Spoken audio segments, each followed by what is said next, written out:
여기까지는 뭐 대부분 잘 알고 있는 내용이기도 하고요. 그 다음에 운전 자본, 이게 다국적 기업일 뿐만 아니라 국내에서 뭐 회사가 본사는 뭐 울산에 있고 창원에도 있고 다른 제품들을 부품들을 만드는 회사가 뭐 서울에도 있고 뭐 광주에도 있고 이런 국내 기업인 경우에도 그대로 적용이 됩니다. 그렇지만은 이게 현재 우리는 글로벌 밸류 체인 요거를 얘기하고 있는데 이게 도대체 이 다국적 기업하고 국내 기업하고 어떤 차이가 있을까? 그거에 대해서 한번 생각해 보자는 거죠. 자, 다국적 기업인 경우에는 아까 그 운전 자본 필요한 자본이 그 단계수 n 제곱, 뭐 정확히 뭐 2분의 n 제곱에 비례하겠죠. 그 단계만큼 운전 자본이 필요한 거고, 운전 자본이 필요하다는 건 이 돈을 어디선가 조달을 해야 되고, 그다음에 조달 비용이 들어가겠죠. 뭐 대충 이자율 정도 이렇게 들어갈 거라 생각하는데요. 근데 중요한 게 뭐냐면 이게 글로벌 밸류 체인에 있어서는 현재 상황이 대부분 다 달러 베이스로 결제를 한다는 거죠. 따라서 뭐냐면은 다국적 기업인 경우 또 지금처럼 전 세계가 굉장히 여러 기업들이 그냥 국내에서 모든 이게 분업 체계가 된 것이 아니라 여러 해외 나라에 걸쳐서 분업 체계된 경우에는 결국 이 운전 자본은 달러 인덱스하고 굉장히 밀접한 영향을 갖게 됩니다. 달러 값이 비싸지면은 그 모든 것들을 달러 베이스로 결제를 하고 해야 되는데 굉장히 어려워지겠죠. 근데 달러가 싸지면 좀 좋아지겠죠. 그래서 결국엔 이동 중에 있는 재고가 중요해지고, 그 다음에 이게 또 글로벌 밸류 체인으로 돼 있고, 또 더군다나 현대처럼 달러 헤게모니가 강력한 시대에 있어서는 결국에 이 달러 인덱스가 금융 조건을 형성하는 굉장히 중요한 요소가 된다. 이런 것들을 함유하고 있습니다. 이게 그냥 국내에서만 이루어지면은 달러 인덱스는 정반대의 역할을 하게 됩니다. 왜냐하면 국내에서 모든 것들이 생산이 된다. 달러 인덱스가 높아졌어요. 그러면 달러가 원화에 비해서 더 가치가 높아진 거잖아요. 그런 경우는 수출이 많이 되겠죠. 그럼 그건 굉장히 오히려 유리하죠. 그런데 다국적 기업처럼, 그리고 이 자금 조달이 해외에서의 달러 조달 비용에 직접적으로 연결되어 있는 현재와 같은 상황에서는 달러 인덱스가 올라갔다 생산 그 비용이 올라가게 되는 거죠. 그러니까 이게 오히려 더 정반대의 역할을 갖고 오게 됩니다. 자, 그러면 글로벌 교역하고 달러 인덱스를 한번 보면요. 당연히 지금까지 했던 걸로 보면요. 어떻게 됐냐면은 이 자주색이 전 세계 수출입니다. 그 다음에 검은색은 달러 인덱스인데요. 달러 인덱스가 낮다는 거는 달러가 싸졌다. 그 다음에 달러 인덱스가 올라갔다는 건 달러가 비싸졌다. 그리고 이거 2000년도 이후로 보니까요. 두 개가 완전히 정반대로 움직이고 있어요. 달러 인덱스가 낮아지니까 전 세계 교역이 쫙 좋아지죠. 그 다음에 늘어나죠. 그 다음에 달러 인덱스가 이렇게 위로 갔다는 건 달러가 비싸지니까 교역이 쫙 줄어듭니다. 물론 이때는 2008년이긴 그 금융위기이긴 했지만요. 그 이후에도 그렇지만 역시 동일한 패턴을 보이고 있고요. 최근에 보면은 달러 인덱스 올라가니까 교역도 굉장히 줄어들고 있는 거 우리가 확인할 수가 있겠죠.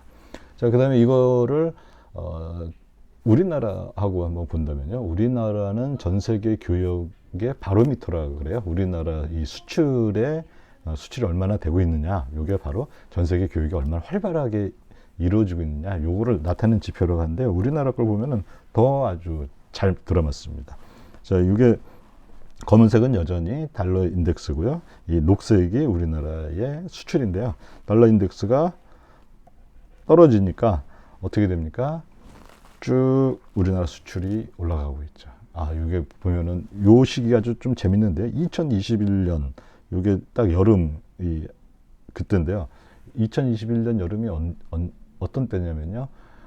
그 어마어마하게 전 세계적으로 공급망이 완전히 붕괴됐다고 했던 그런 때예요. 그런데도 불구하고 우리나라의 수출은 최고치를 이렇게 달리고 있었죠. 그러니까 결국에 이게 뭐냐면은 글로벌 밸류 체인과 그 다음에 이 모든 것들이 상당한 대부분의 이 인보이스라 그러죠. 이 결제 이런 것들이 다 달러로 이루어지기 때문에 벌어지는 일이 아닌가 이렇게 생각합니다. 자, GSCI CPI, 요거는 뭐냐면 연준에서 발표하는 공급망 스트레스 지수예요. 이 스트레스 지수가 올라가면 공급망이 굉장히 이게 이제 지금 어딘가 병목 현상이 일어나가지고 공급이 원활하게 되고 있지 않다. 그걸 보여주는 건데요. 이때가 바로 또 2021년 이때 여름부터입니다.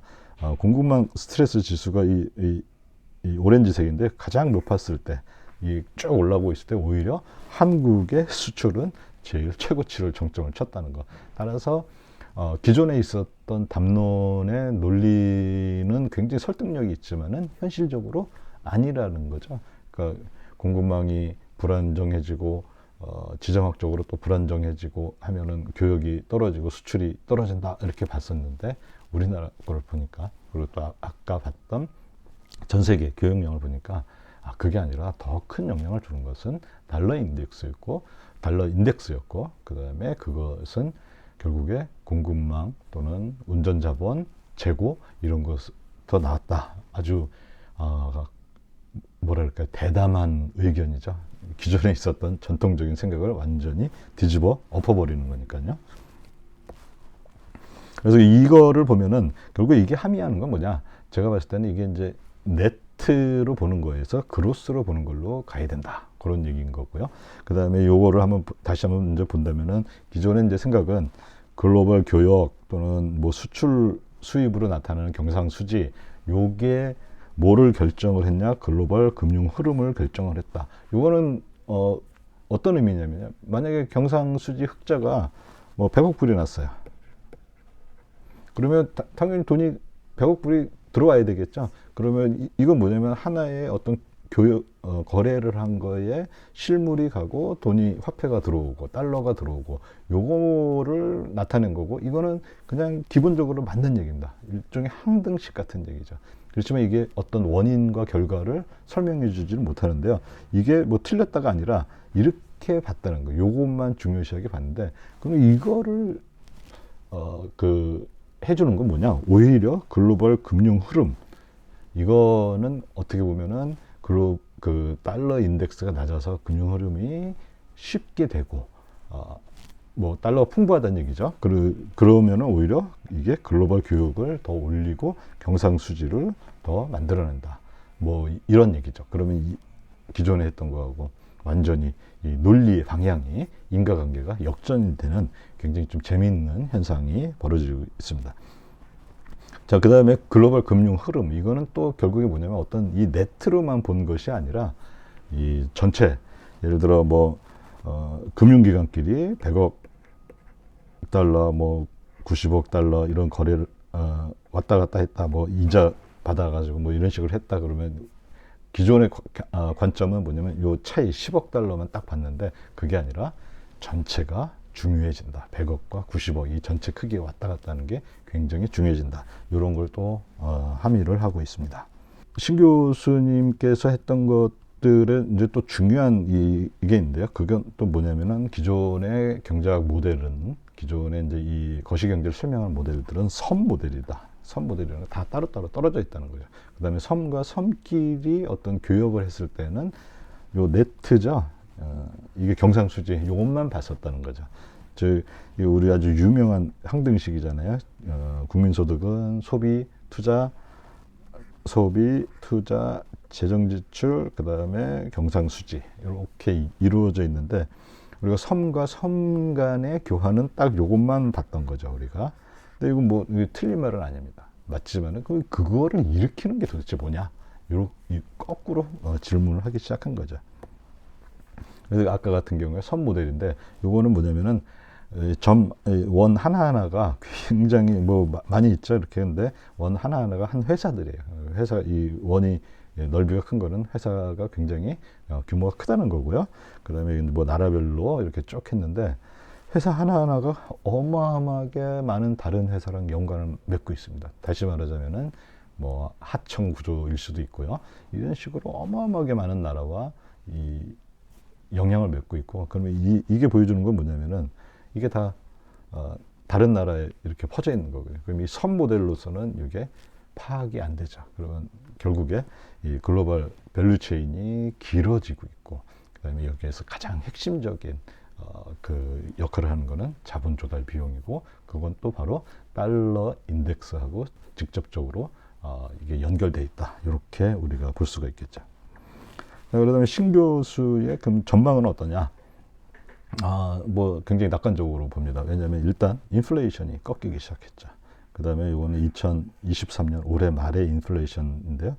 대부분 다 이렇게 좀 꺾이라고 이렇게 전망을 하고 있고요. 뭐 좋은 소식이죠.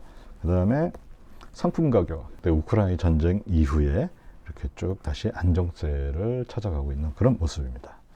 자, 그 다음에 제일 중요한 달러 인덱스. 달러 인덱스는 크게 이런 W 형태의 이런 움직임을 보이고 있는데요. 1985년 이때가 달러 인덱스가 제일 높았을 때인데, 아직 그때 그 고점을 갱신하지 못했고 다시 하락하는 모습을 보여주고 있습니다. 뭐 좀 희망회를 돌린다면요, 여기서 더 떨어지면 좋겠다. 뭐 이제 신현성 교수 뭐 이게 미래는 알 수가 없으니까요. 어쨌든 이런 상황에서 본다면은 전 세계적으로 교육도 활성화되고 좀 좋은 시나리오가 앞으로 그 시나리오를 예상할 수 있지 않나, 이렇게 그 연설을 끝맺고 있습니다. 이제까지 이제 이걸 보면은 결국에 이번 연설 또는 이번 그 신 교수의 논문의 굉장히 중요한 내용은 뭐냐면은, 기존의 지배적인 담론이 있었는데 탈세계화 또는 뭐 디커플링, 디글로벌라이제이션이 전 세계 교역을 낮추고 이 경기를 낮추는 이런 식으로 작용을 했다, 이렇게 알고 있었는데요. 그것도 물론 일정 부분이 있었지만은 실제 데이터와 신현성 교수의 어떤 그 이론에 의하면은 그게 아니라 더 중요한 거는 금융 환경이 달러 인덱스를 낮추는 방향으로 갔을 때 실제 이 탈세계화의 힘보다도 이 금융 환경의 힘이 훨씬 더 컸다, 이런 얘기를 하고 있습니다. 그래서 이 금융 환경이라는 것은 결국에 금융이 얼만큼 좀 안정적으로 좀 싸게 자본을 조달할 수 있느냐, 그런 문제인 거고, 그거는 또 결국에는 현재 전 세계 모든 거의 상당수 대부분이 달러로 결제가 되고 있기 때문에 결국엔 달러 인덱스와 굉장히 밀접한 영향을 그거에 받고 있다, 이렇게 얘기를 하고 있습니다. 그래서 기존에 이제 가졌던 어떤 거시경제학에서의 지배적인 담론이었던 거를 완전히 인과관계를 뒤집어 엎는 굉장히 아주 재미있는 그런 거였고요.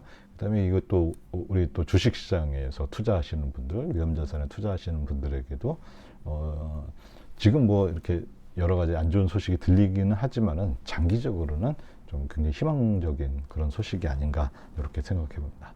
네, 오늘 여기까지 대단히 감사합니다.